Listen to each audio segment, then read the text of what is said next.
I joined the BBC in 1980, went straight into sound department where I met Mallory. He'd already been in since about 1979, hadn't you?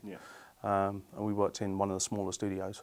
And I was his trainee for the first year that I was there. We started work on a speaker just for amusement. Actually, it came about, I bought a design book for him for his birthday one year. And we started working on concepts from the book, and decided it would be good to try and produce an alternative to the LS35A, which was a very well-known speaker, still is a very well-known speaker, which we knew very well from the BBC days. We wanted to make something that performed better than that was smaller than that. We started to get orders from some of the larger studio complexes. What we found was happening was they were ordering sets of loudspeakers, enough for the studio. And then we were getting repeat orders, which was something of a mystery, but we found out they were taking them home. We decided to restyle the products at that point, so we redesigned them so they have gold fittings and the wooden type fronts, and we moved the company into the hi-fi arena. I think our design process is probably unique in the industry. There are only the two of us, and we bring something, as I said, unique to the table. Both of us have a very long history in audio, specifically professional audio. Accuracy is the most important thing for us. Having spent many years working in music studios or in live music situations, I know what a saxophone, for instance, should sound like. So when designing the equipment, ultimately I want it to sound as real as possible. And that in many ways is a different approach to that of many other companies. Our first electronics product was Tucana, and we released that, I think, the April of 2006. We won Integrated Amplifier of the Year 4 months later with Hi-Fi News. Later on that year we launched our first CD player, Antilla, which has won a string of awards across Europe, and we received awards for the new Pulse and Stream family, so the industry's accepted us very well for a growing brand.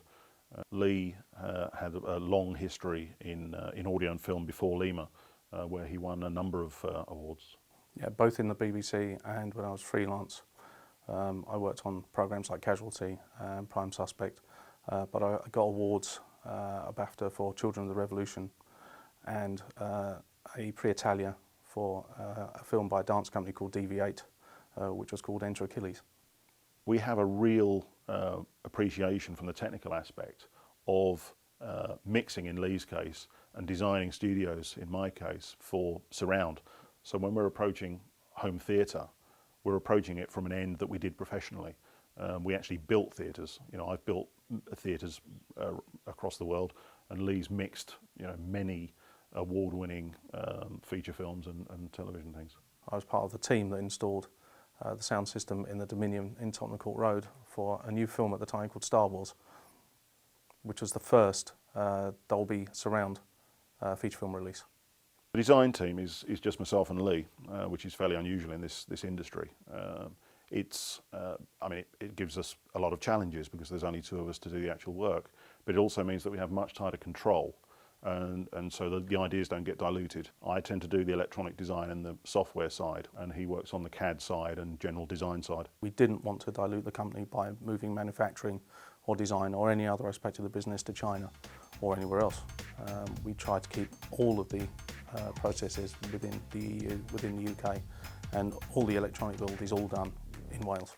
The side effect of that is that we get much better quality control because we're on top of the production. Sourcing major parts and builds from somewhere like China is very hard to control and to keep the quality aspect up. And so it was something that we were particularly keen to do anyway, just from a quality control aspect, was to keep as many of the parts sourced, certainly within the UK and Europe as possible. We discovered JK Engineering, and their heritage in Formula One obviously speaks volumes about the quality of work that they're used to doing. He does the faceplates of all of the products. He does things like the knobs, and those parts are crucial in terms of their quality because that's the part the customer sees first, and they have to be finished to the very highest standard, which he's very good at because of course he works in the Formula One field. He's used to working to very tight tolerances and very high standards.